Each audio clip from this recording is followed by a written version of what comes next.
Hi, my name is Robert Salvatore. I'm the Patient Outreach Coordinator for the Thomas C. Slater Compassion Center, and today I'd like to talk to you about medical cannabis. Now, before I get into talking about the different types of cannabis and different ways to administer it, I'd like to talk to you about how you're going to get your license. So first thing you want to do is you want to talk to your doctor, your healthcare provider, to see if you qualify for one of those conditions.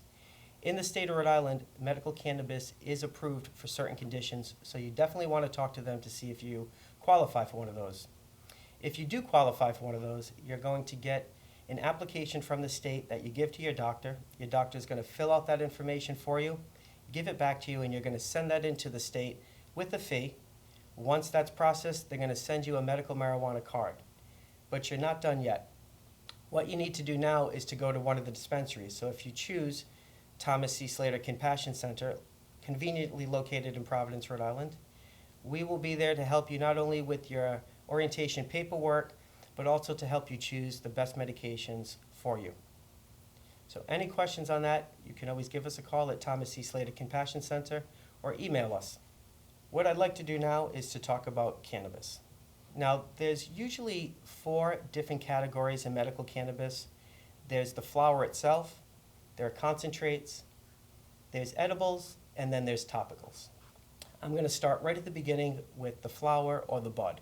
So you're going to ask me, Rob, what is that? That's the actual plant that grows. So that plant that grows out of the dirt and up into the sky produces a bud or a flower. You can call it whatever you want. You want to call it pot, trees, ganja, that's completely up to you, but in medical cannabis we refer to it mostly as flower or bud. So what are you going to do with that flower or bud? Well, most people are going to smoke it. You can put it in a pipe, you can put it in a bong, or you can roll it up in some type of paper. So what I'd like to do is explain that to you a little bit. So when you're talking about the flower, there's 4 different categories as well. You have your sativa strains that are usually very uplifting and energetic, and most people will associate it with more of a head reaction. The 180 of that would be indica. Indicas are usually more relaxing or sedating, and most people say that they react more to the body.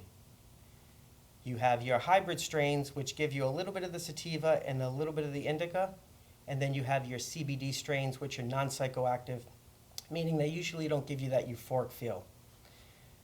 So sativas, what would they be good for? You come in and you tell me, hey, I'm suffering from fatigue.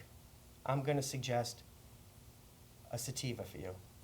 It's going to be uplifting, it's going to be energetic, it's going to combat against that fatigue that you're feeling. You come into the dispensary and you say to us, hey guys, listen, I have a lot of anxiety right now. We can usually suggest either an indica or a CBD strain. Indicas are usually very relaxing. They'll deal with usually pain issues, they'll deal with anxiety, and the list goes on. So it's always important to talk to your patient coordinator or your patient advisor and ask them questions like, hey, what's best for me? Hybrid strains, in my opinion, are always really good because hybrids will give you a little bit of the body and a little bit of the head. So if you're dealing with multiple issues like depression and anxiety, they might be a great choice for you. A lot of patients choose CBD strains because they're non-psychoactive, meaning there's no THC inside there, and usually a lot more milder and can deal with things like sleep aid, they can deal with anxiety, and the list goes on. So it's always important that you talk to your patient advisor and ask a lot of questions. Not only ask questions about the medication, let them know a little bit about your lifestyle because that's going to play a part in them choosing the right medications for you. A couple of myths about the flower itself. When we're talking about THC, a lot of people think that THC determines the potency of the flower. THC is just one component in determining the potency. We look at things like terpenes, which are the aroma or the scent that that flower gives off. We look at the phenotype, we look at the cannabinoid profile in general. So there's a lot of things that play into that. So don't just be sold out with the high THC. It's not always the best choice for people. What I usually explain to patients, and what we do usually at Thomas C. Slater, is there's something called terpenes that are becoming a lot more prevalent, and we're talking about it a lot more in medical cannabis. Terpenes are the scent that that flower gives off. So I always say a good rule of thumb is just smell the flower.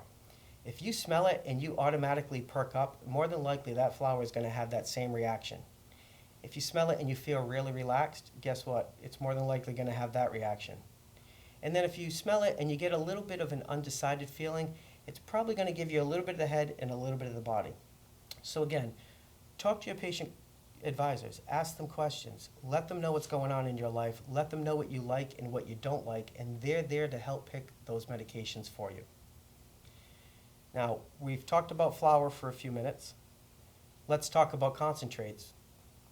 Concentrates are when we take that flower and we break it down into a more potent form, usually an oil. A good example of a concentrate would be a vaporizer pen. Usually the most common in what people usually refer to as a concentrate, but concentrate comes in many different forms. You can have shatter, you can have rosin, you can have resin, and the list again goes on. One thing I like about concentrates is that they react within 5 minutes for full reaction and can last 1 to 2 hours. So if you're looking for something really potent that's going to give you relief extremely fast, concentrates might be the right choice for you. But again, you have to sit there and you have to talk to your patient advisor and ask questions. You know, shatter, rosin, some of those other concentrates take certain devices to use them, so it might be an additional expense to purchase those. Something like a vaporizer pen, you're going to buy your cartridge, you're going to buy your battery, those two go together and they work pretty seamlessly. But you know, you definitely want to have those conversations. Concentrates are potent. Your THC levels, your CBD levels usually jump up pretty high. That's why you get such a fast reaction from the medication. And we want to make sure that we're always picking the right medication for you. So if you feel that concentrates are the right choice, definitely have that conversation with us. Again, concentrates work a little differently than flower, where you're not going to smell the concentrate and get that same reaction that you got from the flower. Concentrates usually have little to no smell at all, but again, work very quickly. Concentrates can be good for baking as well.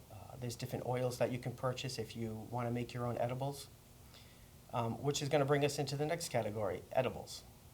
So one thing I can tell you about edibles is that edibles can take 1 to 3 hours before they work effectively. So you eat a 10 milligram chocolate chip cookie, and you have to give it at least 2 to 3 hours. If 2 and 3 hours go by and you don't get the reaction that you wanted to, it was a little too, it wasn't as potent as you hoped it would be, I would definitely, in our opinion at Slater, we would not remedicate the same day. I would probably wait the next day and then do a larger dose the next day. Edibles can come in forms. They can be pills, they can be capsules, they can be an oil like a tincture or an elixir, or they can be a snack like a cookie or a gummy bear.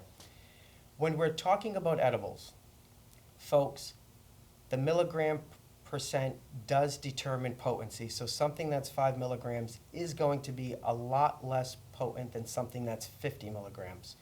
Regardless of the potency, it's still going to take anywhere between 1 to 3 hours to work effectively.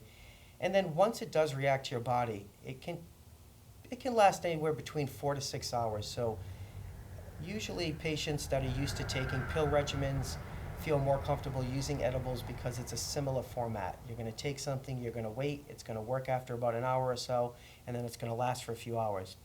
So a lot of times with edibles, you can remedicate several times throughout the day. You could do a morning, an afternoon, and an evening dose. Some patients like to use them in conjunction with smoking or using a concentrate, and all of that's fine. But again, you want to talk to your patient advisor to see those choices and what's best for you. But please, please, if there's one caution I can give you about edibles is wait the 1 to 3 hours before you redose, if you decide to redose. The last thing I want to see is somebody take an edible, wait an hour, think it didn't work, take another dose, and then 2 hours, they're a puddle of mud, and really can't function because now the milligram dose is too high, and more than likely they're probably going to fall asleep. Lastly, we talk about topicals. Topicals can be oils, massage oils, they can be balms. It's anything that's rubbed onto the skin. These usually take about 15 minutes for full reaction and can last anywhere from 3 to 6 hours as well. Topicals are great because they're not going to penetrate into the bloodstream, so you never get any kind of psychoactive or psychotropical effect from them. They're going to just absorb into the first few layers, and they are going to work effectively. We have a lot of patients who have pain issues during the day and don't want to use the other medication, so they choose topicals, and the topicals work just fine for them.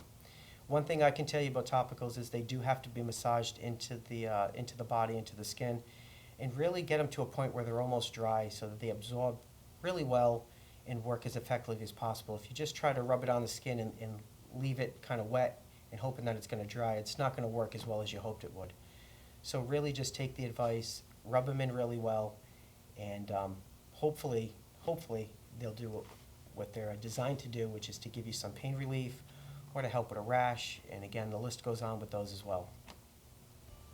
So in conclusion, we have 4 categories. We have our flower, our concentrates, our edibles, and our topicals. You have a brief understanding of each. Again, you want to talk to your doctors, you want to talk to your patient advisors, and you want to give them as much information as possible so that they can determine the best medications that fit not only your condition but your lifestyle as well. Any questions, you can always email me or call me.